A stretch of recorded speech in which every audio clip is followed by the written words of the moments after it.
বুঝতে অনেকে মনে করে যে আমেরিকা অনেক একটা জ্ঞানী একটা মানুষের রাষ্ট্র।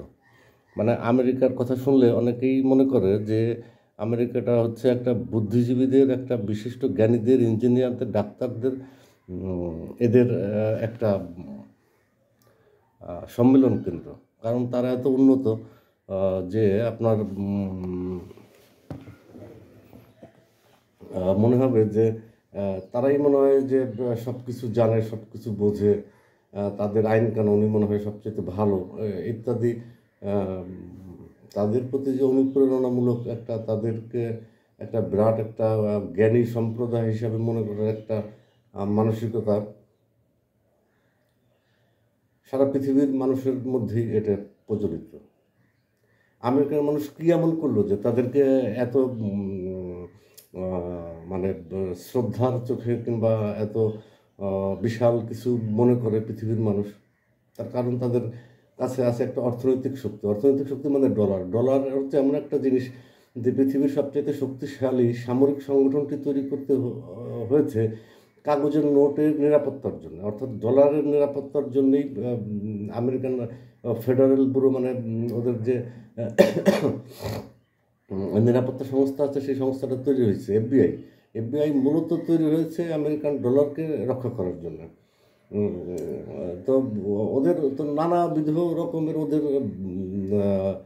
বোকামি আছে।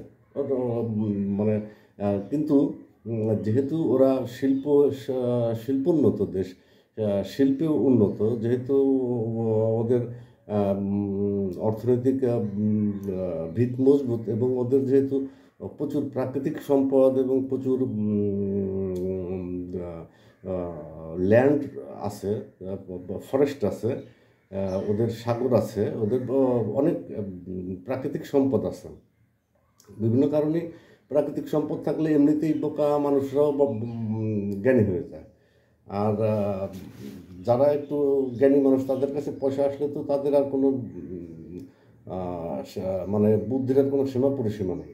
তা আমেরিকানদের যে জিনিসটা আপনার আছে, সেটা অনেকেই মনে করে যে ওদের আইন কানুনগুলো খুবই খুবই ফ্রেশ, আইন কানুনগুলো খুবই সময়োপযোগী কিংবা জনগণের জন্য, মানুষের জন্য, রাষ্ট্রের জন্য উপকারী। না, মোটেও তা না। ওদের আইন কানুনগুলো করা হয় একটা বিশেষ নিরিখে।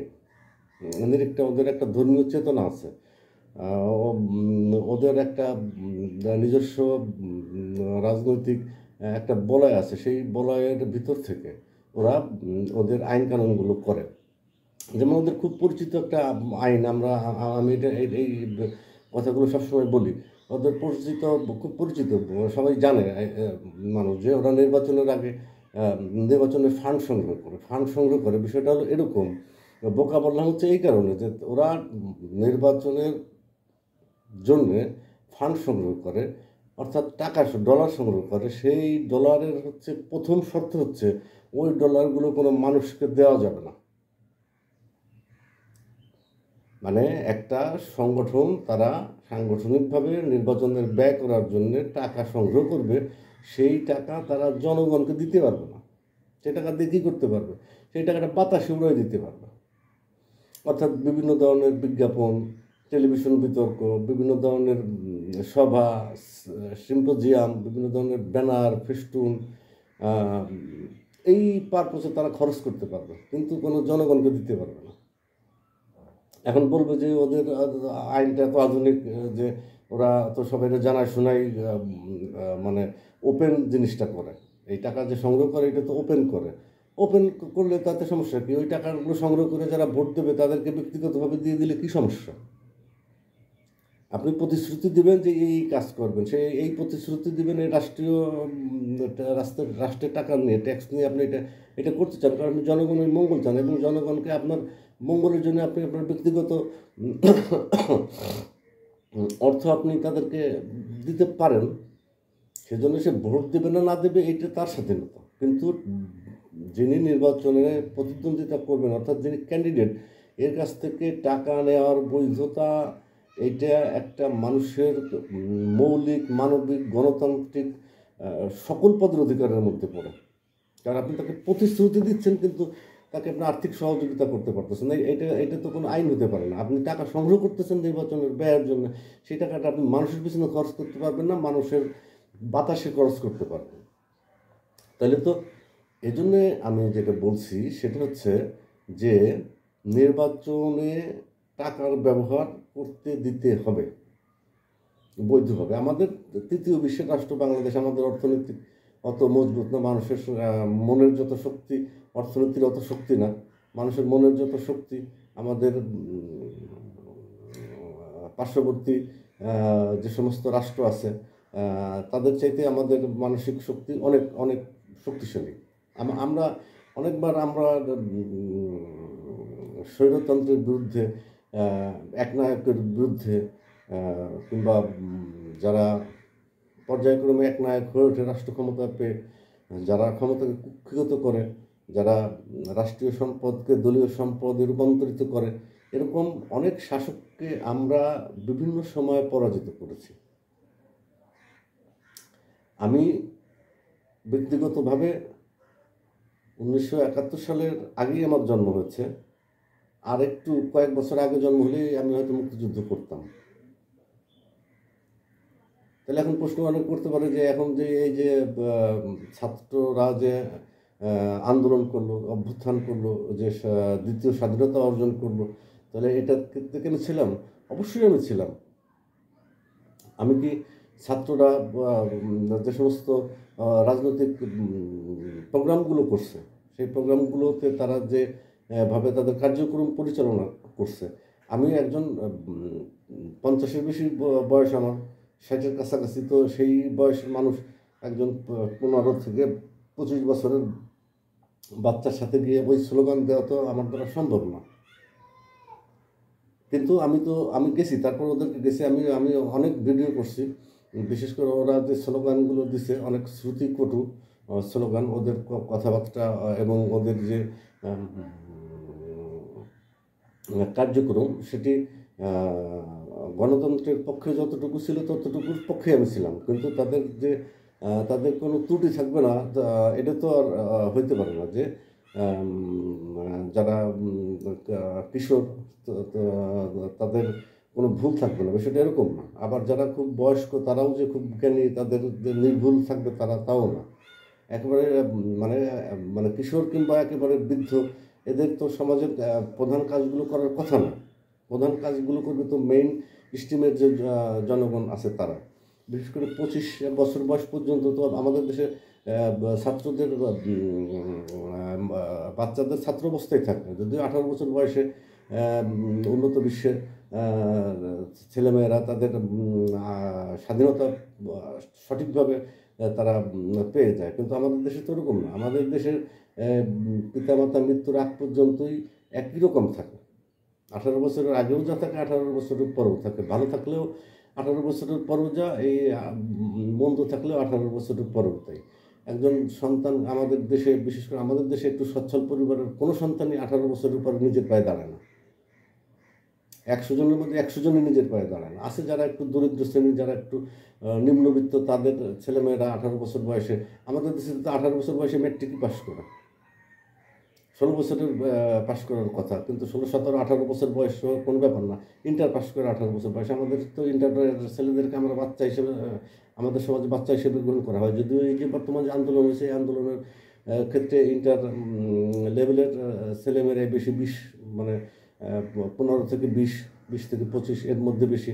এবং তার সাথে আরও কিছু ছিল যারা মাস্টার্স করে ফেলছে, কিংবা 1-2 বছর আগে করছে, কিংবা সেশন জটের মধ্যে আছে, এরকম কিছু ছাত্রছাত্র ছিল। আর কিছু সিনিয়র লোকজন ছিল যারা ফেসবুক ইউটিউবে কাজ করছে। তো সেটাই আমি বলতেছিলাম যে আমি ফেসবুকে দিইনি কেন, কারণ ফেসবুকের দেওয়াটা আমি আমি আমার কাছে ইজি ছিল না। আমার কাছে ইজি ছিল অন্যান্য মাধ্যম আছে, ইউটিউব আছে, ফেসবুক পেজ আছে, অনেক মাধ্যম আছে, যে মাধ্যমে আমি আমার কথাগুলো বলছি, আমি আমার চেতনাটা বলছি।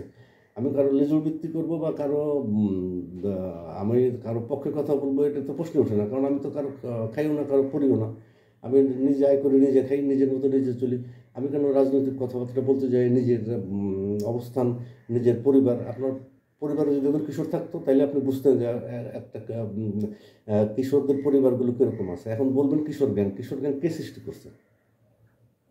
এখন আপনি তো তর্কের খাতিরে বলতে পারেন যে বর্তমান সময়টাই তো কিশোর গ্যাংয়ের সময়। কিশোর গ্যাং দের একটা বিরাট দৌরাত্ম্য চলতেছে। আর বিশেষ করে রাষ্ট্রীয় ক্ষমতায় যে 6 জন আমাদের সমন্বয়কারী ছিলেন তারাও কিশোর যুব। তাদেরকে অনেকে হেয় প্রতিপন্ন করে কথা বলে। পৃথিবীতে অনেক অল্প বয়সী দিগ্বিজয়ী বীর ছিল। অনেক ওই যে আলেকজান্ডার দি গ্রেটের জীবনী আপনি দেখলেও পাবেন। আপনি যার জীবনী দেখতে যাবেন, মোহাম্মদ বিন কাসেম, যত আপনি যোদ্ধা, যত বীর দের খবর নেবেন, তারা যৌবনেই কাজগুলো করছে। কিন্তু এটা সত্য, পৃথিবীতে রাষ্ট্র পরিচালনায় অল্প বয়সীরা কখনো ভালো করতে পারেনি। যেমন অল্প বয়স থেকে আমাদের এই কিম জং উন রাষ্ট্র পরিচালনা করতেছে। সে তো এখন বেশ বয়স হয়েছে, কিন্তু সে তো একেবারে বাচ্চা বয়স থেকে তারা রাষ্ট্র পরিচালনা করা শুরু করছে। স্বৈরাজ শাসকের চূড়ান্ত যে রূপ যেটা আছে সেটা এই কোরিয়াতে আছে, যেখানেই অল্প বয়সী এটার নজির খুব খারাপ। প্রত্যেকটা রাষ্ট্রেই যেখানে অল্প বয়সী কেউ রাষ্ট্র পরিচালনার ক্ষেত্রে যায়, সেই রাষ্ট্র পরিচালনা ব্যর্থ হয়। কিন্তু যে রাষ্ট্র গড়ার ক্ষেত্রে কিংবা সংগ্রামের ক্ষেত্রে কিংবা স্বৈরাচারের বিরুদ্ধে যাওয়ার ক্ষেত্রে কিংবা ন্যায় প্রতিষ্ঠার ক্ষেত্রে তরুণদেরই অগ্রণী ভূমিকা পালন করতে হয়, এটা সর্বজন বিদিত। এটা সবাই এটা স্বীকারও করে। আর সবাই যেটা স্বীকার করে না সেটা হলো তরুণদেরকে তারুণ্যের যে শক্তিটা আছে সেই শক্তিটাকে অনেকে স্বীকার করতে চায় না, অনেকে ভয় পায়। যেমন আমাদের রাষ্ট্রের যে ক্ষমতার যে পরিবর্তন হলো, শেখ হাসিনা যে রাষ্ট্র ক্ষমতা থেকে পদত্যাগ করে ইন্ডিয়াতে যে পালিয়ে গেলেন, সেটার কারণ সে ওই তরুণদের শক্তিটাকে বুঝতে পারেনি। তারুণদের একটা আলাদা শক্তি আছে, যে শক্তিটা যদি আপনি অল্প করে বুঝতে চান। তরুণদের আমাদের এখন হচ্ছে আগে ছিল তরুণ সমাজ, তরুণ ক্লাব, ইয়ুথ ক্লাব ইত্যাদি, আর এখন হচ্ছে গ্যাং, কিশোর গ্যাং। এটা তো একটা সুস্থ ধারার কোনো সমাজ ব্যবস্থা হতে পারে না। একটা কিশোর গ্যাংয়ের সদস্য যে এলাকায় আছে 5-10 কিলোমিটার মধ্যে ডিসিএসপি, ওসি, থানা পুলিশ, এগুলোর আর প্রয়োজন হচ্ছে না এখন। এটা তো ঠিক না। তারুণ্যকে তো বিপদগামী করে ফেলা খুব কঠিন কিছু না। তারুণ্যের জয়কার। কিন্তু তারুণ্য যখন রাষ্ট্র পরিচালনার ক্ষেত্রে আসবে, তখন নানাবিধ কারণে সে রাষ্ট্রীয় সিদ্ধান্তে ভুল করে ফেলতে পারে। যেমন একটা ছেলে দেখলাম যে সে এই যে যারা সমন্বয়কারী ছিল তাদের মধ্যে একজন করছে, ওই গাড়িতে সে তার কর্মকাণ্ড চালাচ্ছে, বিভিন্ন ধরনের কর্মকাণ্ড সে গাড়িতে চালাইতেছে, গাড়িতে ঘুরতেছে। এটা মিডিয়াতে আসছে, বেশ দামি ধরনের গাড়ি। তো তাকে প্রশ্ন করা হয়েছে যে এই গাড়ি, আপনি যে দামি গাড়ি, ওটা কোথায় পান? সে বলল যে আমার এক বড় ভাই চুয়েটে পড়ে, তার একটা ফার্ম আছে বড়, তার কাছ থেকে গাড়ি এবং ড্রাইভার দুটোই নিচ্ছে। এইভাবে আমরা 1 দিন 2 দিন করে বড় ভাইদের কাছ থেকে গাড়ি নিই। রাষ্ট্রীয় কাজে আপনি এগুলো করতে পারবেন না, কারণ ওই বড় ভাই আপনাকে দিয়ে একটা ফাইল সই করে নিয়ে যেতে পারে। আপনি তরুণের জন্য বুঝতেছেন না, রাষ্ট্র আপনাকে দেবে গাড়ি। আপনি রাষ্ট্রের জন্য কাজ করবেন, রাষ্ট্র আপনাকে গাড়ি দেবে। 200-300 মানুষ নিয়ে যায়, চলে বড় বড় চার্টার প্লেন ভাড়া করে নিয়ে যায়, দিনের পর দিন ভাড়া দিয়ে বিদেশের মাটিতে ডলার ব্যয় করে ওইখানে বসে থেকে 1টা মিটিং 2টা মিটিং করে চলে আসে। কি চুক্তি করে না করে তার পৃথিবীর কেউ জানে না, যে করে আর সে জানে। এইরকম চুক্তি করার জন্য হাজার হাজার কোটি টাকা খরচ করে ফেলে। আর একজন রাষ্ট্র পরিচালনার যে দায়িত্ব নিচ্ছে, সে পরের গাড়ি নিয়ে যাবে, আর যে পরের গাড়িটা নেবে, যে বড় ভাইয়ের গাড়িটা নেবে, সেই ভাইয়ের অন্য রাজ্য আবদার তার পিছনে করতে পারে। এটাই স্বাভাবিক, এটাই ধরে নিতে হবে। রাষ্ট্র পরিচালনার ক্ষেত্রে এ সমস্ত আবেগকে স্থান দেওয়া যাবে না। ছোট ছোট বাচ্চারা তাদের বুকের তাজা রক্ত ঢেলে দিয়ে, একজন যখন গুলি খাইছে তখন আরেকজন যায় ওখানে দাঁড়াইছে। পুলিশ এটা বলছেও। এটা খুবই নির্মম একটা ব্যাপার। পুলিশ স্বরাষ্ট্রমন্ত্রীর কাছে যা বলতেছে যে আমাদের মূল সমস্যা হচ্ছে যে আমরা গুলি করি, একজনই মরে, এবং একজন মরলে পরে আরও কয়েকজন এসে সামনে দাঁড়ায়, ওরা সবাই সরে না। এটা আমাদের মেইন প্রবলেম। এটা বলছে পুলিশে, এটা ভিডিও আছে। এখন সব ভিডিও কি বিশ্বাস করা যাবে? ভিডিও তো একটা জটিল জায়গায় চলে গেছে। এখনকার বর্তমান সময়ের যে ভিডিও, এই ভিডিওগুলো কোনটা আসল, কোনটা নকল, কোনটা মিথ্যা, কোনটা সত্যি, কোনটা এডিট করা, কোনটা এআই দিয়ে করা, এটা যদি বাইর করতে যাইতে হয়, তাহলে পরে তো কোনো ভিডিও বিশ্বাস করা যাবে না। তবে সাধারণত ভিডিও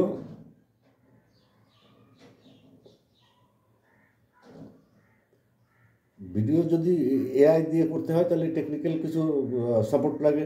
ভিডিও যদি সাউন্ড এডিটিং করতে হয় কিংবা ভিডিও যদি কাট পিস করে বানাইতে হয় তাহলে কিছু মেধা লাগে। এটা খুব সহজেও যে হয় তাও না, আবার খুব কঠিন তাও না। এই জন্য ভিডিওর বিষয়টাও, অডিও ভিডিও এটার বিষয়টাও এখন চেক আউট করে নেওয়ার ব্যাপার আছে। এখন যেটা অল আউট স্ক্রিন, যেটা সত্য, মানে পুরো স্ক্রিনে যে জিনিসটা সত্য সেই জিনিসটাকে ও এখন প্রতিষ্ঠা করতে হচ্ছে যে না, এই ভিডিওটা সঠিক, এই ভিডিওটা সঠিক না। তো এই যে ভিডিওর বিশ্বাসযোগ্যতা এটাও কমে যাচ্ছে। আবার এই যে ভিডিও সত্য কিনা এটা বের করা এখন কঠিন একটু। ওই গবেষণা যারা করে, রিয়েল ম্যাটার যারা, রিয়েল ফ্যাক্ট যারা আবিষ্কার করে তাদের মাধ্যমে এটাকে চেক করাইতে হয়। সেটা একটু কঠিন আছে, সেটাও সহজ হয়ে যাবে একসময়। যেটা একটা ভিডিও আপনি যখন পোস্ট করবেন তখন ওইখানে নিচে লেখা আসবে যে দিস ইজ রিয়েল ভিডিও। এই জন্য এই সমস্যাগুলো, টেকনিক্যাল সমস্যাগুলো, আধুনিক সমস্যাগুলো, এগুলো থাকবে না এক সময়। কিন্তু যে সমস্যাটা থেকে যাবে যে ওই যে একজন উপদেষ্টা যে গাড়ি ব্যবহার করলো, এটা খুবই স্বাভাবিক ব্যাপার। আমার একজন ছোটো ভাই যে ইউনিভার্সিটিতে পড়েন, তার রাজনীতি করে, সে যদি আমার গাড়িটা চায় অবশ্যই আমি তাকে গাড়িটা দেবো, ড্রাইভার দেবো, তেল দিয়ে দেবো এবং ওই গাড়ির খাবার দিয়ে দেবো, সবই দিয়ে দেবো। এটা স্বাভাবিক। কিন্তু আমার যদি প্রয়োজন হয় তাহলে তাকে আমি একটা ফাইল সই করার জন্য বলতেও পারি। এজন্যে এই সুযোগগুলো রাষ্ট্রীয় অবস্থান থেকে নেওয়া যাবে না। আর খুব সহজেই একটা রাষ্ট্রের সাথে আরেকটা রাষ্ট্রের সম্পর্কের কথা বলে দেওয়া, যে এইটা করলে এটার সাথে, মানে এই কাজটা যদি করে, যেমন একটা বন্যা হয়েছে, ডুমবুরি একটা বাঁধ আছে, ন্যাংকারজনক একটা বাঁধ আছে, যে বাঁধ দেওয়ার সময় তার চারপাশের কোনো রাষ্ট্রের সাথে, এই নদী বিধৌত অঞ্চলের, নদী পাড়ের নিম্ন অঞ্চলের কোনো কারোর সাথে আলাপ না করে, কোনো রাষ্ট্রের সাথে পরামর্শ না করে, কোনো বৈজ্ঞানিক থিওরি বাইর না করে, তার নিজের শুধু সামান্য অঞ্চলের ভোট পাওয়ার জন্য একটা বাঁধ নির্মাণ করছে, ডুমবুরি বাঁধ। ওই বাঁধ রাত্রিবেলা খুলে দিছে, দিনের বেলাও খুলে না, রাত্রিবেলা খুলে দিছে। ওই পানি এসে একটা বিশাল একটা, আমাদের 6টা অঞ্চল, ওই যে কুমিল্লা, চাঁদপুর, ওই অঞ্চলটা পুরা পানির নিচে তলায় যেতেছে, পানির নিচে তলায় যাবে। এটা তো যদি তার যদি বৃষ্টিতে যদি তলা বন্যা হতো তাহলে তো মানুষ ঠিক পাইতো যে বৃষ্টি হচ্ছে, প্রচণ্ড বৃষ্টি হচ্ছে, এখন বৃষ্টি হচ্ছে 2 ঘন্টা হচ্ছে, 10 ঘন্টা হচ্ছে, একদিন পরে এখানে পানি বেড়ে যাবে। তারা আস্তে আস্তে পর্যায়ক্রমে তারা পার হতে পারতো, তারা অন্য জায়গায় যেতে পারতো। কিন্তু এটা একটা হড়কা বানের মতো, হড়কা বানের মতো একটা গেট খুলে দিছে। গেট খুলে দিলে জমানো পানি, এক অঞ্চলের পানি আরেক অঞ্চল দিয়ে এসে ঢুকে যাচ্ছে, ঢুকে যায় একটা অঞ্চল প্লাবিত করে দিছে। এখন তাদের ইন্ডিয়া কেন এটা খুলছে? কারণ এই পানিটা তাদের দরকার নাই। তাহলে দরকার নাই, তাহলে কেন তুমি জমাইলা এখানে, আস্তে আস্তে কেন ছাড়লো না? একবারে জমায় রেখে কেন ছাড়লা? এটা তো একটা রাষ্ট্রের প্রতি আরেকটা রাষ্ট্রের অন্যায়। এজন্য তো বিচার হওয়া উচিত। এই জন্যে বিচার হওয়া উচিত যে, মানে একটা শিষ্টাচার বলে একটা কথা আছে। একটা রাষ্ট্রের জনগণ মারা যাবে, একটা রাষ্ট্রের জনগণের পশু, একটা রাষ্ট্রের কৃষি ধ্বংস হয়ে যাবে, পশু পাখিগুলো পানিতে ভেসে যাবে, পানির তরে মানুষ অসম্ভব কষ্ট পাবে যে পানির জন্য। সেই পানিটা আপনার জনগণের কষ্ট সরানোর জন্য আরেকটা জনগণের উপরে আপনি কষ্ট চাপাই দিতে পারেন না। নিম্ন অঞ্চলের, নদীর নিম্ন অঞ্চলের হিসাব না দিয়ে আপনি উপরের অঞ্চলে থাকেন বলে আপনি এখানে বাঁধের পর বাঁধ নির্মাণ করবেন। কতগুলো বাঁধ নির্মাণ করছেন? একটা বাঁধ ভাঙতে কী লাগে? কয়টা বোমা লাগে? কয়টা লোক লাগে? যতগুলো বাঁধ বানাইছেন, বাঙালির তো অনেক মানুষ, 16 কোটি মানুষ। ওইটার যদি 2 কেজি করে মাটি ওইখান থেকে নিয়ে আসে তাহলে পরেই তো ওই বাঁধটা কোথাও চলে যাবে। কেন এগুলো আপনি দিবেন? আপনি নদীর বুকে কেন বাদ দিবেন? নদী তো একটা প্রাণী। নদীকে তো প্রাণ হিসেবে স্বীকৃতি দেওয়া হয়েছে। কেন আপনি নদীর উপরে বাদ দিচ্ছেন? আপনি সামান্য মানে মানে খালি কলস বাজে বেশি, পুরো কলসি খালি আপনি বাদ দিয়ে বিশাল ভোটের রাজ্যে আপনি বিরাট একটা দানবীয় একটা কাজ করলেন। সেই কাজের একটা বিরাট আপনি ফলাও করে প্রচার করলেন যে আমি এটা করছি, আমি এটা করছি। কী করছেন? আমি এক দেশের মানুষকে কষ্ট দিয়ে আমার দেশের মানুষকে শান্তি দিছি। আপনি শান্তি পাবেন?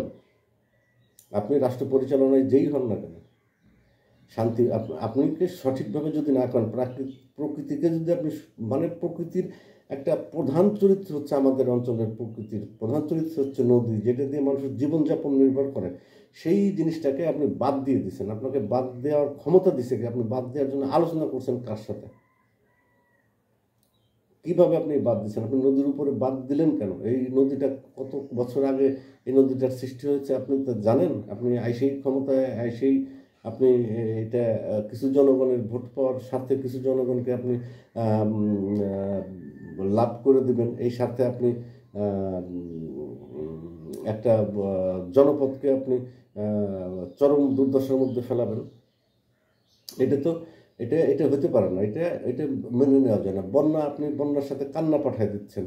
বন্যা আপনি আমাদের তৈরি করে দিলেন, আপনার পানি দিয়ে আমাদের ভিতরে ঢুকাই দিলেন বন্যা। এখন আমরা আমরা আমরা করতেছি কান্না। এই কান্নার জল, এত পরিমাণ কান্নার জল আপনাদের হবে, যে পরিমাণের জল আপনি আমাদের এই বাংলাদেশে পাঠাইছেন, ওর চাইতে বেশি পরিমাণে কান্নার জল আপনাদের চোখ দিয়ে বেরোবে। আপনি মানুষকে কষ্ট দিবেন, পশু পাখিকে কষ্ট দিবেন, আপনি ধ্বংস করে দিবেন কৃষি জমির ফসল। এটা এটা তো হতে পারে না, এটা তো ন্যায় কথা হতে পারে না।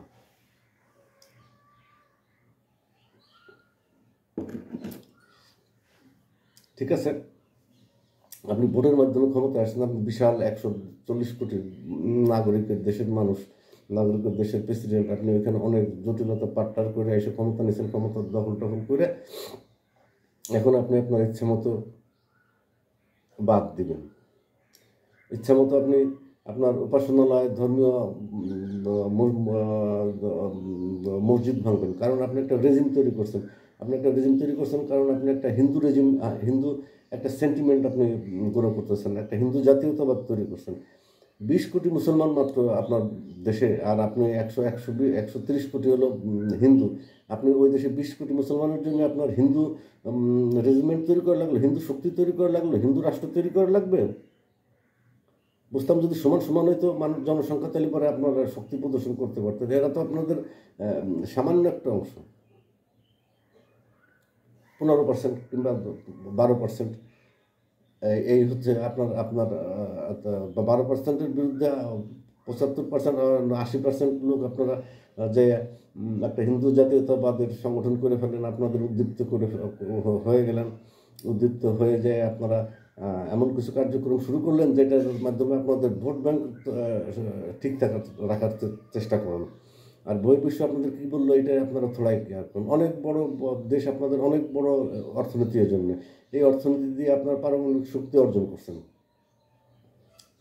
পারমাণবিক শক্তি তো শুধু আপনাদের একার না, আর আপনাদের ওইটা ব্যবহার করেও কখনো দেখেন নাই যে আপনারা এটা ব্যবহার করা হয় কিনা।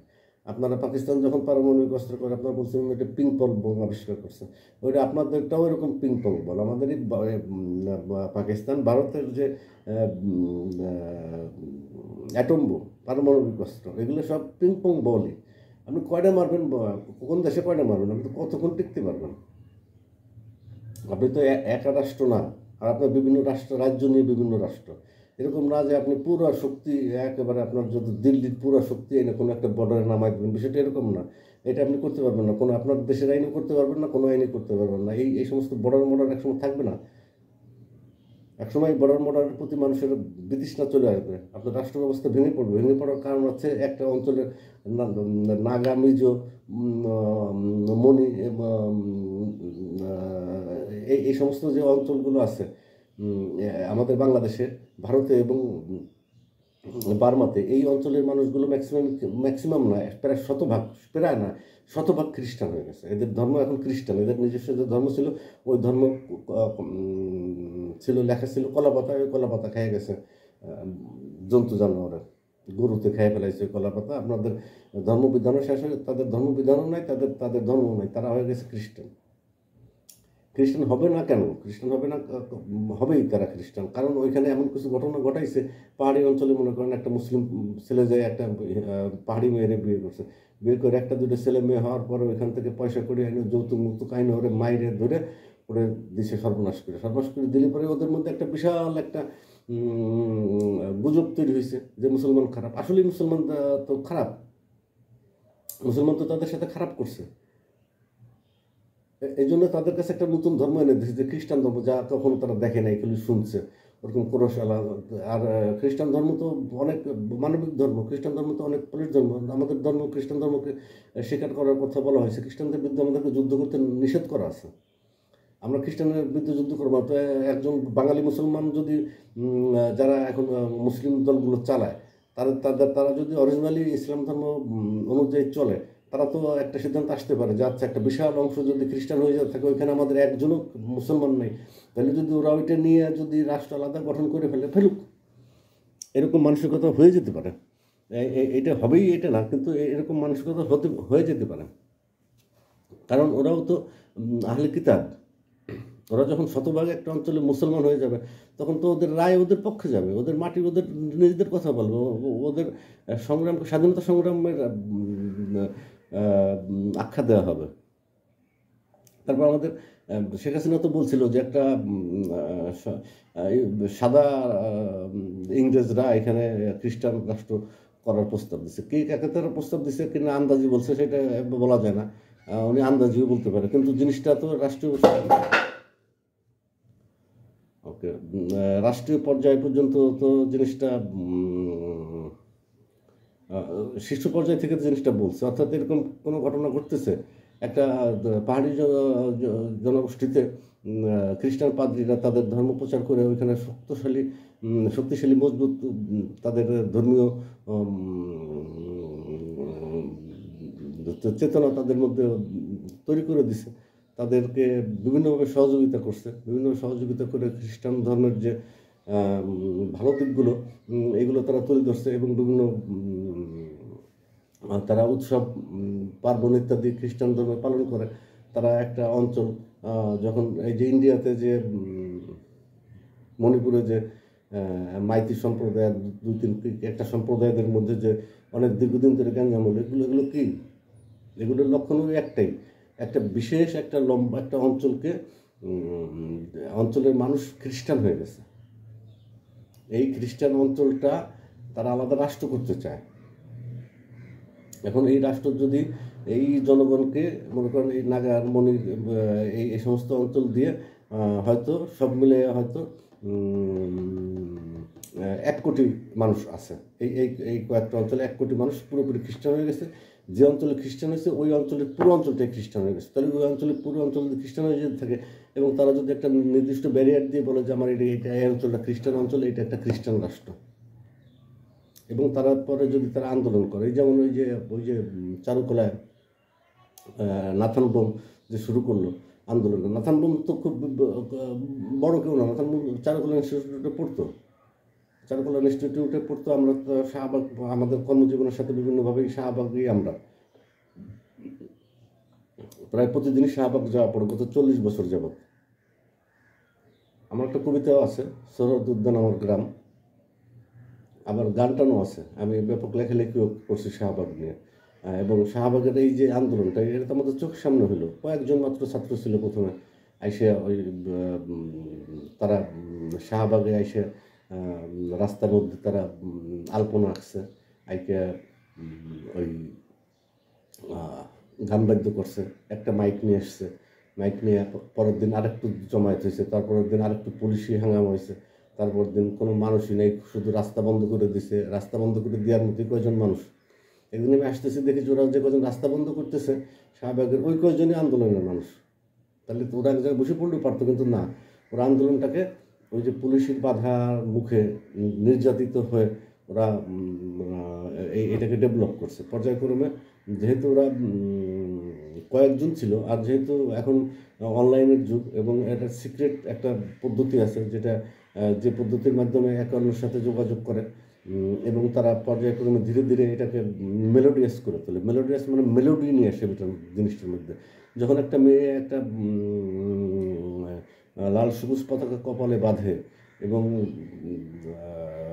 রাস্তার মধ্যে এসে মিছিল করে, সেই মিছিলের যে হাত উঁচু করে করে স্লোগান দেয়, সে যা বলে তা তরুণদের কাছে, তরুণী যা বলে তরুণদের কাছে তা খুবই আগ্রহী হয়। এবং এই তরুণীগুলো এখন বর্তমান সময়ের তরুণী, যারা ওই খুব পোসপাস করে আমরা যেটা করতাম ছাত্র জীবনে, খুব শেপ টেপ করে টাই টুই করে ব্লেজার টেলেজার গায়ে দিয়ে তারপরে আমরা ফ্যাশন করতাম। আর এখনকার ছেলেগুলো তো এরকম না, এই ব্লেজার পরা গ্রুপ না, এরা জিন্স পরে, এদের এদের মাজা চিকুন, এদের বুকটা একটু প্রশস্ত, হাত চিকুন চিকুন, মাথা ভর্তি চুল, মুখ ভর্তি দাড়ি। অনেকে আবার মনে করে যে এই দাড়ি ইসলামী চেতনা থেকে রাখতেই পারে। 90% মুসলিম দেশে তারা ওই মুখের দাড়ি রাখতেই পারে ইসলামী চেতনা থেকে। মূলত ইসলামী চেতনা বলে মুখের দাড়ি রাখে আমি এটা মনে করি না। মুখে দাড়ি থাকলেও চুল থাকে মোরগের মতো কাটা, কারো কারো আবার চুল থাকে এলোমেলো। এগুলো থেকে এটা মুসলিম বিদ্বেষী হবে, এটা বলা যে এই দাড়িওয়ালা ছেলেগুলো মুসলিম প্রেমে পাগল হয়ে এই মুখে দাঁড়িয়ে রাখে। যেমন অনেক লোক উন্নত জীবনের জন্য বাংলাদেশ থেকে ইন্ডিয়া চলে গেছে। আমি একটা কবিতা লিখতে যাই, এই জিনিসটাকে আমি কয়েকজন বন্ধুর সাথে, আমার হিন্দু বন্ধুদের সাথে কয়েকজনের সাথে আলাপ করলাম, যেহেতু আমার বাড়ি শ্রীনগরের মাঝখানে, শ্রীনগরের বাজারের মাঝখানে, এই জন্য হিন্দুদের নিয়ে আমার সাথে খুব বেশি বোঝার লোক খুব কমই আছে। আমি হিন্দুরাও এমন জানো না, আমার শ্রীনগর গ্রামবাসী যারা আমাদের দোকানে, আমাদের কাপড়ের দোকানে 2 পুরুষ ধরে চাকরি করছে ব্রাহ্মণ সম্প্রদায়। সৈয়দ ব্রাদার্স শ্রীনগর বাজারের মাঝখানে আমার নিজের কাপড়ের দোকান, ওইটা যে শুনেন, এখানে তারা কর্মচারী ছিল দিনের পর দিন 75 বছর যাবৎ তারা এক নাগাড়ে আমার বাবার দোকানে, আমার দোকানে তারা আমাদের সাথে কাজ করছে। আমরা অনেকে বলতো যে, আমার আব্বার কথা বলতো আর কি, যে অন্য তো হিন্দুদের বিশ্বাস করে, মুসলমানদের বিশ্বাস করে না। বিষয়টা হিন্দু মুসলিম বিশ্বাস করার বিষয় না, বিষয়টা হচ্ছে কাপড়ের দোকান, কাপড়ের দর্জি, সেলাই করার বিষয়, মাপ নেওয়ার বিষয়। মানুষের একটা মেয়ে ছেলে আসে কাপড়ের দোকানে, তারা কাপড়ের মাপ নিতে হয়, তারপরে কাপড়ের দোকানে বিভিন্ন ধরনের ব্যাপার আছে। তো সেই সমস্ত জায়গায় বিশ্বস্ত লোক লাগে। সেই বিশ্বস্ত লোক তো আমরা ওদেরকে পাইছি। আমাদের দোকানে শুধু যে হিন্দু লোক কাজ করছে তা না, মুসলমান লোক কাজ করছে। আমি নিজে আমার দোকানের, আমি আব্বা মারা যাওয়ার পরে ওই দোকানটা আমরা 8 ভাই বোন, তো 7 ভাই বোন জীবিত, এখন 6 ভাই বোন। তো তখন 7 ভাই বোন ছিল, তাদের কাছ থেকে আমি জিনিসটাকে কিনে নিই, আমার এই দোকানটাকে সৈয়দ ব্রাদার্সকে। 65 বছরের পুরনো দোকান। আমি তারপর এখন তো আরও চলতেছে দোকান। সেই দোকানটা সেই দোকান না, সেই দোকানের কথা বললাম এই জন্য যে ওই যে হিন্দুদের যে সম্প্রদায়, আমাদের এখনও বড় বড় ইটভাটা, মুসলমানদের ইটভাটায় দেখবেন ক্যাশিয়ার হিন্দুদের রাখে। যেমন এই যে আমি এটাও একটা জিনিস মনে পড়ে গেল, খুব ব্যক্তিগত জিনিস এটা। আমি আমার বন্ধুদের সাথে আলাপ করতাম, আমার একজন একাধিক আমার বন্ধু আছে, তাদের প্রতি ব্যাপক শ্রদ্ধা আছে আমার, জানি। এই জন্যই বলতে সাহস পাচ্ছে, অনেকে এটা বলতে পারতো না এইভাবে। আমাদের যে নাইমুল ইসলাম খান, যে প্রধানমন্ত্রী প্রেস সচিব হয়েছিল, তার আগেই আমি তার যখন পত্রিকা বেরোয়, তখনই কোনো হিন্দু আমার বন্ধু বান্ধব, হিন্দু দাদাদের যদি চাকরিটা ভাব থাকতো, আমি বলছিলাম নাইমুল ইসলাম খানের কাছে যাও, কারণ সে হচ্ছে রাজাকার পুত্র। সে যদি কোনো হিন্দু হাতের লেখা লিখতে পারে, একটা রিপোর্ট করতে পারে, এরকম পজিশনের কোনো রকম কোনো ওই তার মেকআপ গেটআপ থাকে সামান্য, তাহলে পরে তুমি চাকরি পেয়ে যাবো, রাজাকার পুত্রের চাকরি। বাবা আমার বনবাড়িতে আমার বন্ধু না, আমার ছোটো ভাই একজন একটা বিরাট পোস্ট দিয়ে তারা চাকরি দিয়ে দিছে, গ্যাসের চাকরি দিয়ে দিছে। একজন না, আরও আরেকজনকে দিছে, আরেকজনকে দিছে। সেও মানে মৌলবাদী খারাপ না, কিন্তু মৌলবাদী চেতনার যারা অরিজিনাল মিনিং না বোঝে, এই মিনিং না বোঝাটা খারাপ। মিনিং না বুঝে মৌলবাদী হওয়া, হিন্দু মৌলবাদী, মুসলিম মৌলবাদী, এগুলো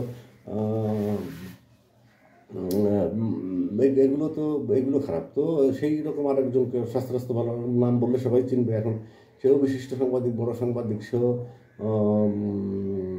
ওই পত্রিকার বড় পোস্ট। অথচ এখন দৈনিক পত্রিকা চালাইতে কোনো লোকই লাগে না, একটা রুমের মধ্যে থেকে 10টা পত্রিকা চালু হয়, 50 পিস 100 পিস করে পত্রিকা বের করে, কোনো পত্রিকা বেরই করে না। ওই কাগজের যে কোঠা আছে, ওই কোঠাটা নাই, বিভিন্ন ধরনের সুযোগ সুবিধা নেই, বিভিন্ন ধরনের বিজ্ঞাপন নেয়, অনলাইনে দেয়, বাংলা আছে, ইংরেজি আছে, এমনকি অর্থনীতিও আছে। এই নাইমুল ইসলাম খানের পত্রিকার সব দিয়ে সর্বসাকুল্য লোক দেনকে মাত্র 50 জন হবে কিনা সন্দেহ, পত্রিকা চালায় 3টে। হ্যাঁ, এরকম। আমি শুধু ব্যক্তিগত নাইমুল ইসলাম খানকে, আমার সাথে তার কোনো শত্রু নাই, তা নাই, আমার সাথে সামান্য পরিচয় আছে। আমি তাকে খুবই একজন এস্টাবলিশড হইতে চায়, ব্যাপক স্টাবলিশ চায়, অর্থনৈতিক উন্নতি চায়, নিজের ব্যক্তিগত পরিচয়কে অনেক মানে প্রসারিত করতে চায়, এবং নিজে খুব জ্ঞানী মানুষ, বুদ্ধিমান মানুষ, এরকম প্রমাণ করার একটা প্রবণতা আছে নাঈমুল ইসলাম খানের, আমি যতটুকু দেখছি। এরকম এখন তো কোনো সাংবাদিকটাই তো এরকম সাংঘাতিক কয় সাংবাদিকদের। সেই সাংবাদিকরা কই, গিয়াস কামাল চৌধুরী যে কথা বলতো তার প্রত্যেকটা কথা মানুষ বিশ্বাস করতো। আর এখন একজন সাংবাদিক নাই যার একটা কথা মানুষ বিশ্বাস করে, একটা বাক্য মানুষ বিশ্বাস করে না। কোনো টেলিভিশনের কোনো রিপোর্ট কখনো যদি কেউ দেখে, কিংবা আমি যদি দেখি, তার একটা কথাও আমি বিশ্বাস করি না যতক্ষণ পর্যন্ত ক্রস চেক না করি, আরও 2-4টা নিউজ ওই বিষয়ে দেখে কনফার্ম হই, এবং দেখি যে প্রথম যে রিপোর্টটা দেখছিলাম তার 16 আনাই প্রায় মিছে, সামান্য একটু শক্তি দিয়ে, সত্য দিয়ে, যার যার মতো করে, যার যার রাজনৈতিক অবস্থান থেকে শেষে এটাকে এস্টাবলিশ করে ফেলা। কারণ কি?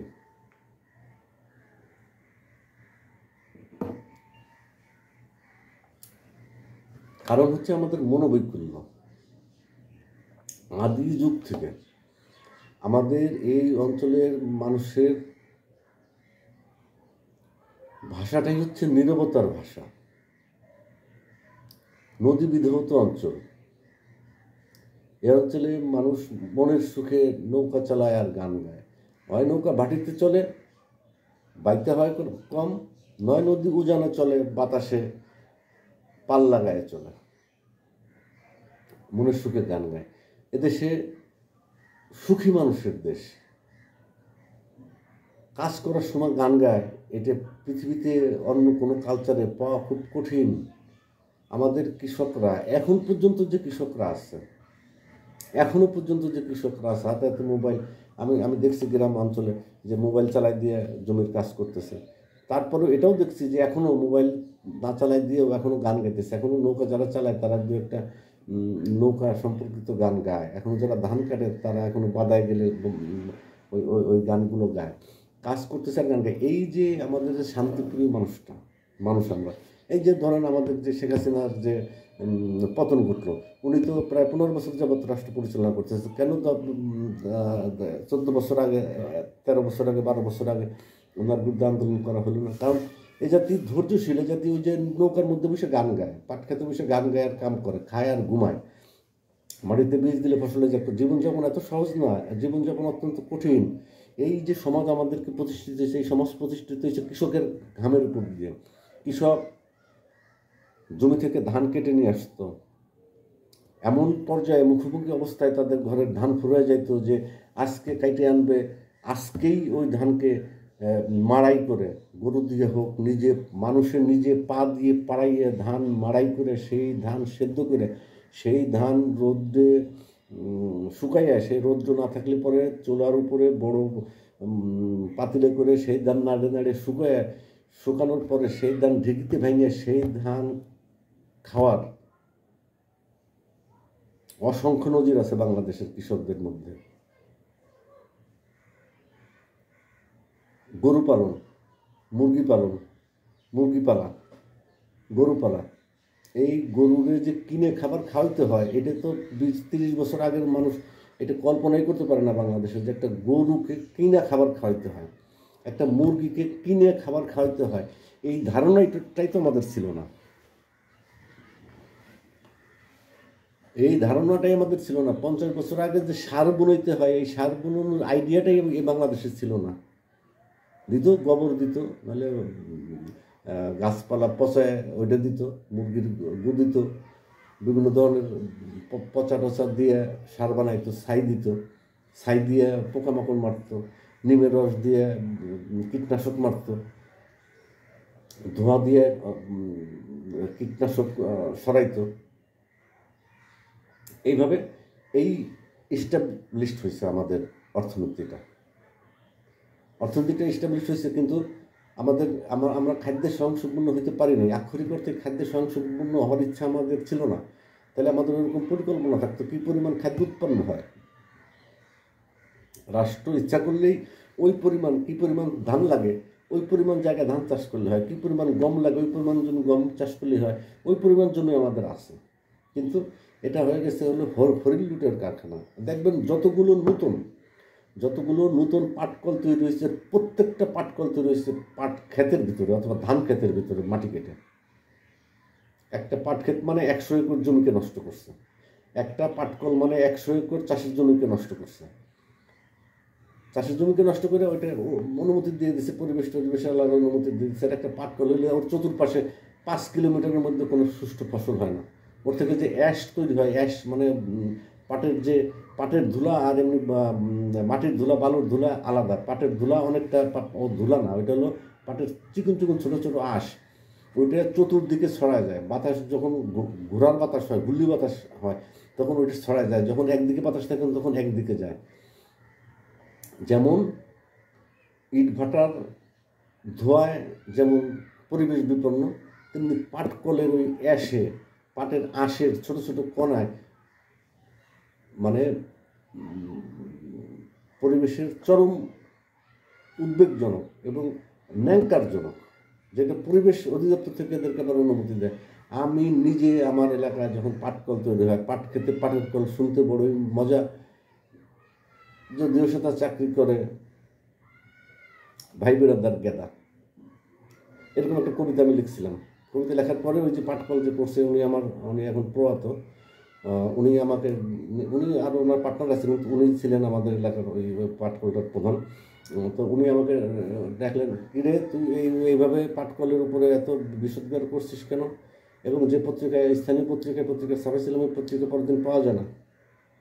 ওই সবগুলো পত্রিকা সে কিনে ফেলছে, কারণ আমি পাটকলের বিরুদ্ধে কথা বলছি যে পাট ক্ষেতের ভিতরে পাটকল করা যাবে না, এটাই আইনই আছে আমাদের দেশে। এরকম প্রত্যেকটা জায়গায় দেখবেন উপজেলার সবচেয়ে কাছে যে ইটভাটাটা, সেটার মালিক বর্তমান যে ক্ষমতায় যারা থাকবে তাদের আত্মীয়স্বজন। পরিবেশ বিপর্যয়ের যিনি প্রধান, তিনি দেখবেন রাষ্ট্র ক্ষমতা পরিচালনাকারী প্রধান যিনি, তিনি অথবা তার পরের জন অথবা তার আত্মীয়স্বজন। তো রাষ্ট্র তো এরকম না, রাষ্ট্র তো এরকম অবকাঠামো না যে এটা আপনি আপনার ইচ্ছা মতো ব্যবহার করবেন। এটাকে তো আপনার ঐতিহ্য মতো, আপনার সংস্কার মতো আপনাকে সুষ্ঠুভাবে সুন্দরভাবে প্ল্যান মতো করতে হবে, নাহলে তো আপনার সমাজ ধ্বংস হয়ে যাবে। কোনো সমাজই টিকে থাকবে না, কোনো সমাজই স্থায়ী না, কোনো সমাজই মানে নিরঙ্কুশভাবে ভালো না। প্রত্যেক সমাজে কিছু কিছু দোষ আছে, কিছু কিছু ত্রুটি আছে। যেমন আমি আমেরিকার কথা দিয়ে শুরু করছিলাম, যে আমেরিকানরা নির্বাচনের জন্য টাকা সংগ্রহ করে, ওই টাকাটার একটাই শর্ত থাকে, সাংবিধানিক বিধি, যে ওই টাকাটা তুমি মানুষকে দিতে পারবে না, অথচ সে মানুষের কল্যাণের জন্য কাজ করবে এই প্রতিজ্ঞা করে সে নির্বাচনের নামে। আর ফান্ড সংগ্রহ করে, ফান্ডটা মানুষের কাছে ব্যবহার করা যাবে না, এটি হচ্ছে আইন। তো এই জন্য হবে না। এই জন্য আমি যেটা বলছি, আমি প্রায় প্রত্যেকটা ভিডিওতে ইদানিং এই ভিডিও কোথায় পোস্ট করব এটা তো এখনও নির্ধারণ করা হয়নি, এর কী হেডলাইন দেবো তাও নির্ধারণ করা হয়নি। আমি কী নিয়ে কথা বলবো এটা মোবাইলের সামনে বসার আগ পর্যন্ত আমি জানতাম না। আমি এটা জানতাম যে আমি রাষ্ট্রদ্রোহী, দেশ বিরোধী, কিংবা পার্শ্ববর্তী দেশের প্রতি বিষোদ্গার, কিংবা কোনো ধর্মের প্রতি বিষোদ্গার, কোনো নারীর প্রতি বিষোদ্গার, কোনো প্রাণীর প্রতি বিদ্বেষ, কোনো জীবের প্রতি বিদ্বেষ, কোনো বৃক্ষের প্রতি অনীহা, এগুলো যেন আমার কথায় না প্রকাশ পায়, এটা আমি আমি আমি চেষ্টা থাকারও দরকার না। এটা আমি কখনো বলিও না, আমার এটা স্বভাবও না যে আমি ভুল করেও কখনো প্রকৃতির বিরুদ্ধে কথা বলবো না, ভুল করেও আমি নারী বিদ্বেষী কথাবার্তা বলতে পারবো না। এই যে নারী যে একটা সাবজেক্ট, এটা তো একটা অমূল একটা আলোচনার একটা বিষয়। একজন পুরুষ একজন নারী নিয়ে আলোচনা করবে, এর চাইতে তো আর মজার তেমন, এটা তো একটা মজার সাবজেক্ট, তাই না? এর চাইতে আর কি আলোচনা থাকতে পারে সব আনন্দের? কারণ নারী পুরুষের যে বৈপরীত্য, যে কারণ একজন নারীর সাথে একজন পুরুষের পার্থক্য কী, সেই পার্থক্য থাকার কারণে একজন পুরুষ একজন নারীর প্রতি আকৃষ্ট হয়, একজন নারী একজন পুরুষের প্রতি আকৃষ্ট হয়, দুজনের প্রতি আকৃষ্ট হয়। একজনের প্রকাশের ভঙ্গি এক এক রকম, একজন হয়তো মনে মনে আকৃষ্ট হয়, আর একজন মনে মনে আকৃষ্ট হলেও বলে দেয় আই লাভ ইউ। কিংবা ওইটা সামাজিক যে বন্ধন রীতি, ওই বন্ধন রীতিরও পরিবর্তন হয়ে যাচ্ছে। নারী পুরুষের যে সম্পর্ক, সেই সম্পর্কেরও পরিবর্তন হয়ে যাচ্ছে। সম্পর্ক পরিবর্তন হয়ে যাচ্ছে কারণ কি? সম্পর্ক পরিবর্তন হয়ে যাচ্ছে ওই আর্থিক কারণে। যে লোকটা মনে করেন সরকারি চাকরি করে, তার স্ত্রী তার স্বামীর সাথে কী আচরণ করে, সে তো ওইটাই চায় যে সবসময়, যে সে তো জানে যে এই লোকটা রিটায়ার্ড করলে পরে সে রিটায়ার্ড করার আগ পর্যন্ত বেতন পাচ্ছে, তার আর্থিক নিরাপত্তা আছে। রিটায়ার্ড করার পরে সে রিটায়ারমেন্টের টাকা পাবে, আর্থিক নিরাপত্তা আছে। এই লোকটা মারা যাওয়ার পরে যে মহিলা থাকবে, জীবিত যদি থাকেন তিনি, তার স্ত্রী, সে মৃত্যুর আগ পর্যন্ত ওই বেনিফিট পায়ে যাবেন। তার আচরণ একরকম। এই সুবিধাটার কারণে যে সমস্ত মুক্তিযোদ্ধারা সার্টিফিকেট পাওয়ার কারণে তারা ভুয়া হইতে পারে, আবার তারা হইতে পারে, তারা জেনুইনও হইতে পারে, তারা বয়স্ক, তাদের ম্যাক্সিমামের স্ত্রী মারা গেছে, কিন্তু সে মারা গেলে পরেও তার যে সে যে ভাতাটা পায়, ওই ভাতাটা সে মারা গেলে তার স্ত্রীরা পাবে। দুজন স্ত্রী থাকলে দুজন ভাগ করে করে পাবে। সুতরাং কাজে কাজে যারা মুক্তিযোদ্ধা, তাদের প্রত্যেকের 2 বিয়ে। এখন যারা জীবিত মুক্তিযোদ্ধা আছে, তার 80% 2 বিয়ে যদি না করে থাকে, আপনি গবেষণা করে দেখেন, জীবিত মুক্তিযোদ্ধাদের মধ্যে 80% কমপক্ষে 2 জন স্ত্রী। হয়তো একজন মরে গেছে, একজন বাইচে আছে, অথবা 2 জনই বাইচে আছে, অথবা 3 জনই বাইচে আছে। এই যে এই সমস্ত সুবিধার কারণে, এই সুবিধাটা যে আছে, যে সরকারি চাকরিজীবী তার স্ত্রীর আচরণ আর একজন যে সরকারি চাকরি করে না তার স্ত্রীর আচরণ কিন্তু একরকম হবে না। এই নানা কারণে, নানা কিসিমে আমাদের এইগুলো হয়ে যাচ্ছে। আমাদের এইভাবে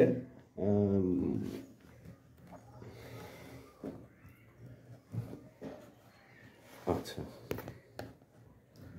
এইভাবে আমাদের পরিবর্তনগুলো হচ্ছে। এখন এই পরিবর্তনকে আমরা ঠেকাইতে পারবো? পরিবর্তন ঠেকানোর প্রশ্ন ওঠে না। কেন পরিবর্তন ঠেকাবো? পরিবর্তনটা যেন সঠিকভাবে হয়, এইটা আমরা খেয়াল করব, যেন পরিবেশটা সঠিক এবং সুন্দর মতো হয়। সঠিক এবং সুন্দর মতো না হলে তো আমাদের হবে না।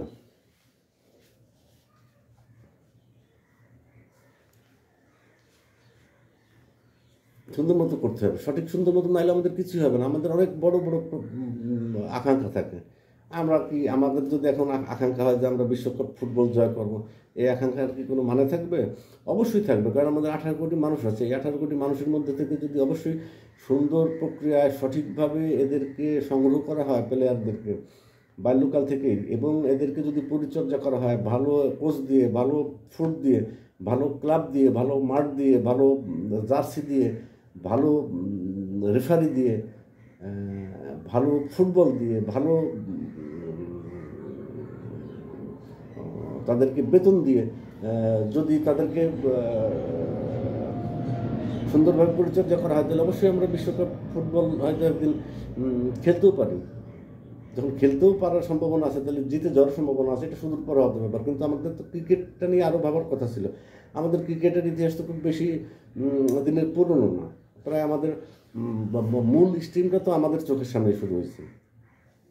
এই যে আকরাম নন্নু বুলবুল থেকেই মূল স্পিডটা শুরু হয়। মনি, হাবিবুল হাসান, হাবিবুল বাশার, তারপরে পাইলট, তারপরে মাশরাফি, তারপরে আশরাফুল, সাকিব আল হাসান, এই তো ইমরুল কায়েস, এদের দিয়েই তো আমাদের ক্রিকেটটা আরও আছে।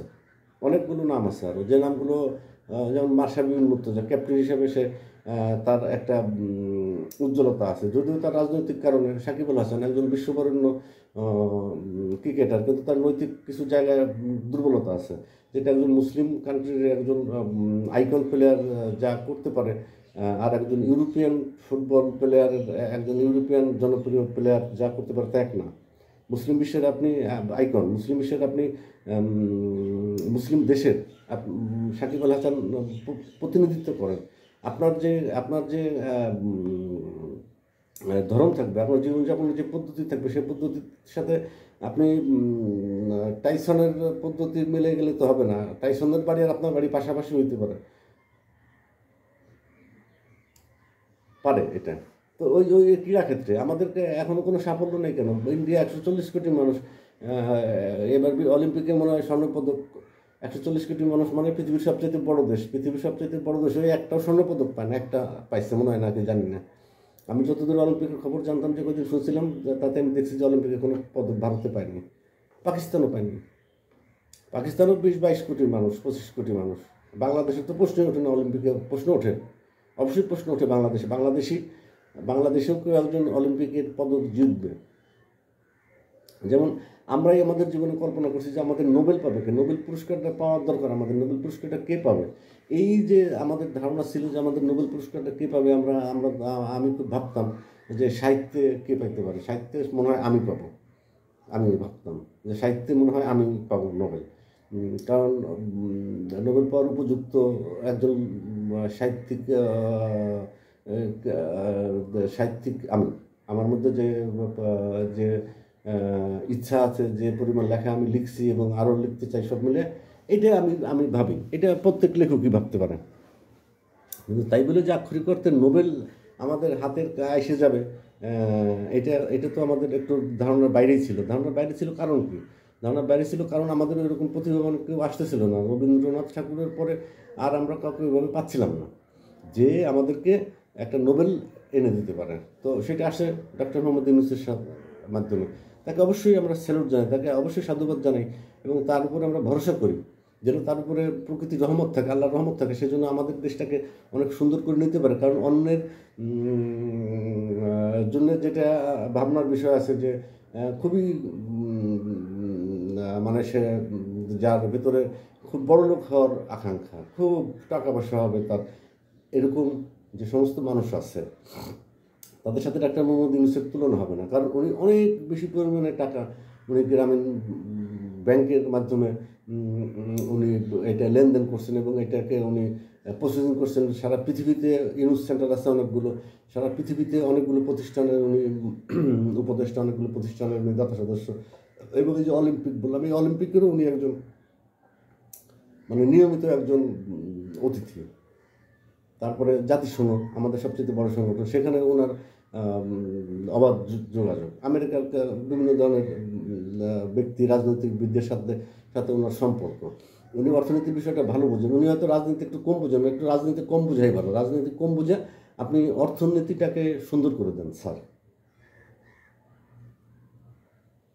আমি হয়তো একসময় গ্রামীণ ব্যাংক থেকে লোন নিয়েছিলাম, লোন নেওয়ার পরে আমার নামে কেস হয়ে যায়।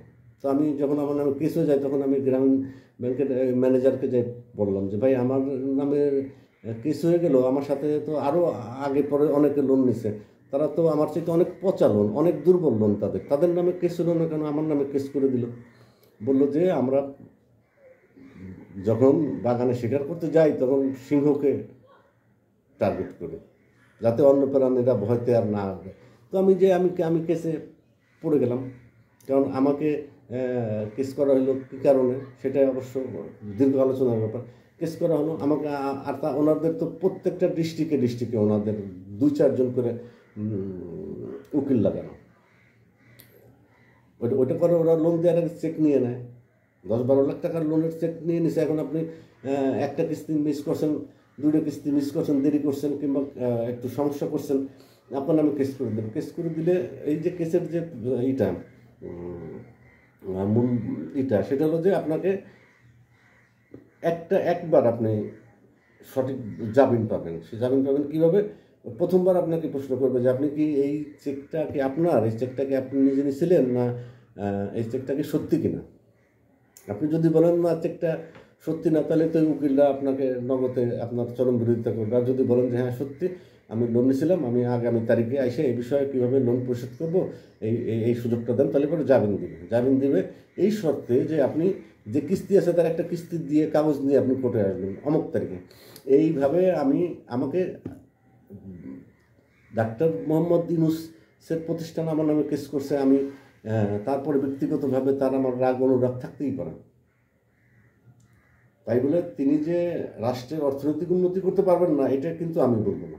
আমি মনে করি তিনি রাষ্ট্রের অর্থনৈতিক উন্নতি করতে পারবেন, এবং যে টিম নিয়ে তিনি কাজ করতেছেন, এই টিমের বয়স্ক সদস্য বেশি, কিশোর আছে 2 জন,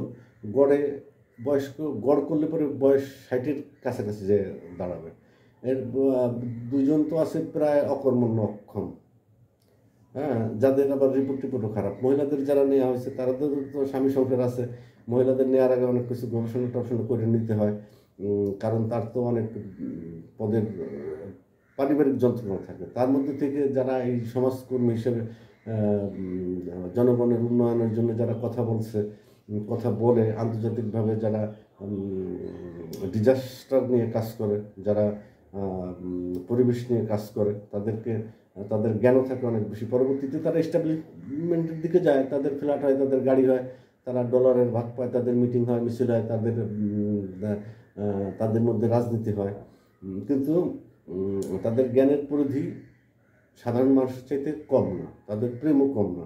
যদিও তারা যে স্টার্টিং পয়েন্টটা যেখান থেকে শুরু করে, সমাজকর্মীদের জন্য আমার যে ধারণাটা আমি বলতেছি, সমাজকর্মীরা যে স্টার্টিংটা যেখান থেকে শুরু করে, সেই স্টার্টিংটার ওই পয়েন্টটাতে সে আর কখনো থাকতে পারে না। এই যে গ্রামীণ ব্যাংক বলতেছে যে স্টার্টিংটা যেখান থেকে করছে, যে গ্রামীণ অর্থনৈতিক উন্নতি করবে, গ্রামীণ নারীরা হবে গ্রামীণ ব্যাংকের মালিক, গ্রামীণ নারীরাই গ্রামীণ ব্যাংকের মালিক। কিন্তু গ্রামীণ নারীরা গ্রামীণ ব্যাংকের মালিক। আপনি যে একজন গ্রামীণ সদস্যের কাছে, আমি তো গ্রামীণ ব্যাংকের সদস্য ছিলাম, আমার কাছে তো কখনো মনে হয় না যে আমি গ্রামীণ ব্যাংকের মালিক, কারোর কাছে এটা মনে হয় না, অদৃশ্যভাবে থাকে। কিন্তু এটাকেই দৃশ্যায়ন করতে হবে। তো দৃশ্যায়নটা যারা সমাজকর্মী থাকে, নারী থাকে, বিশেষ করে নারী সমাজকর্মী যারা থাকে, তারা খুবই এস্টাবলিশমেন্টের দিকে যায় প্রথম থেকেই, এবং তাদেরকে ওইভাবে মেনটেন করে। যেমন একজন উদ্যোক্তা যখন কোনো বিষয়ে কোনো সেমিনার করতে চায়, তখন খালি পুরুষ মানুষের সেমিনার তো হয় না, এটা তো তাহলে জিনিসটাই হয়ে যায় ওই নারী পুরুষের তখন ভাগ হয়ে যায়। নারী সদস্য কই, নারী সদস্য লাগে, এবং এমনকি আইনও আছে যে কমপক্ষে এত % নারী সদস্য লাগে। তো ওই নারী সদস্যদের সংগ্রহ করতে হয়। ওরকম যেমন গ্রামীণ সমিতিতে প্রয়োজন, ওরকম আন্তর্জাতিক সমিতিতে ওইরকম প্রয়োজন। আন্তর্জাতিক সমিতিতে, আন্তর্জাতিক ওই বিভিন্ন সভা, সেমিনারে, বিভিন্ন কপে, বিভিন্ন আয়োজনে এগুলো এইভাবে যাদেরকে নেয় তাদের মধ্যে থেকে বিশেষভাবে নারীদেরকে নিতে হয়, কারণ নারীদের ছাড়া তার উন্নয়ন সম্ভব না। নারীদেরকে নিতে হয়। এই জন্য আমি বলতেছিলাম, তারা যে স্টার্ট করে যে পয়েন্টটাতে, ওই পয়েন্টটাতে তার লাস্ট পর্যন্ত থাকতে পারে না, কারণ তাদের এর মধ্যে বিয়ে হয়, এর মধ্যে সংসার হয়, এর মধ্যে শারীরিক সমস্যা হয়, এর মধ্যে রাষ্ট্রীয় সমস্যা হয়, এর মধ্যে সে মা হয়, তারপরে সে তার একটা সংসার মানে একটা রাষ্ট্র চালাইতে হয়।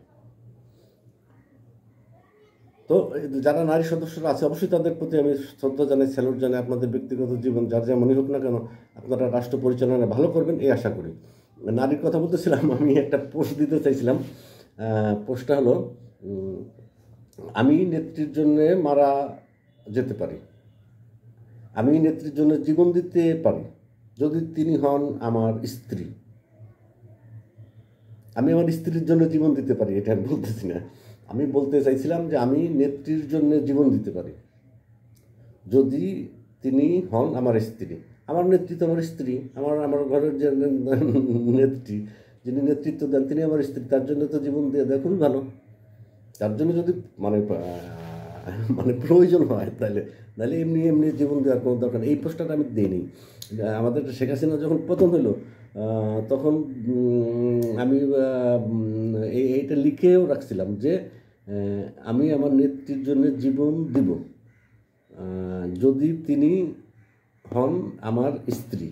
কিন্তু আমি তো এটাকে পোস্ট দিতে পারিনি। তার কারণ হলো, অনেকে এটা পড়েই মনে করবে যে আমি কোনো জেনুইন নেত্রীর জন্য জিনিসটাকে লিখছি। আসলে তো আমি জেনুইন কাউকে আমার নেতা নেত্রী হিসাবে ভালো যে আমি খুব শ্রদ্ধা ভক্তি করি, বিষয়টা এরকম না। আমার যেটা চরিত্র সেটা হচ্ছে যে আমি অলওয়েজ সরকার বিরোধী দলই হইতে হয়, কারণ সরকার বিরুদ্ধে না বললে আমি মানুষের পক্ষে কথা বলবো কী করে। সরকার তো সবই উন্নয়ন দেখে। সরকার দেখে যে উন্নয়ন অধিক, গণতন্ত্র কম।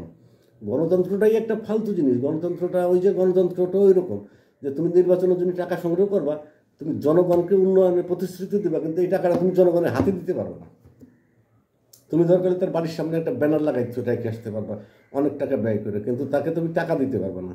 কিন্তু যদি বিষয়টা হচ্ছে যে না, তুমি টাকাও দিতে পারবা, এবং যে ভোট দেবে তার স্বাধীনতা থাকবে টাকা খেয়েও ভোট না দেওয়ার। এই জন্যই আমি বারে বারে বলি, একটা কথা আমি সবসময় বলি সবার সাথে আমি, এবং এটা আমি বিশ্বাস করি যে আমার এই ধারণাটা একসময় কাজে লাগবে। ভোট হবে মোবাইলে এবং ভোটারের সাথে অর্থনৈতিক লেনদেন করা বৈধ হবে। ভোটার প্রার্থীর কাছ থেকে অর্থ নিয়েও গোপনে ভোট দেওয়ার অধিকার সংরক্ষণ করবে, এরকম এরকম করতে হবে। তো এই যে আমাদের সামনের যে বাংলাদেশ, দ্বিতীয় স্বাধীনতার পরের যে বাংলাদেশ, দ্বিতীয় স্বাধীনতার পরের প্রথম একটা লম্বা ভিডিও আমি ফেসবুকে এই আপলোড দিব বলে ভাবতেছি। জানি না এটা দিব কি না, ফেসবুকে দিব না, ইউটিউবে দিব না, অন্য কোনো জায়গায় এটাকে পোস্ট করবো, এটা আমি জানিও না, এটা আমি বলতেও পারি না। আমি আরও পরে এই ভিডিওটা রাখার পরে অন্যান্য কাম করবো, এখনই বের হয়ে যাব। ইতিমধ্যে সন্ধ্যা যখন করছিলাম তখন তো আকাশ পরিষ্কার, সন্ধ্যা হয়েছিল না, এখন সন্ধ্যা হয়ে গেছে। এই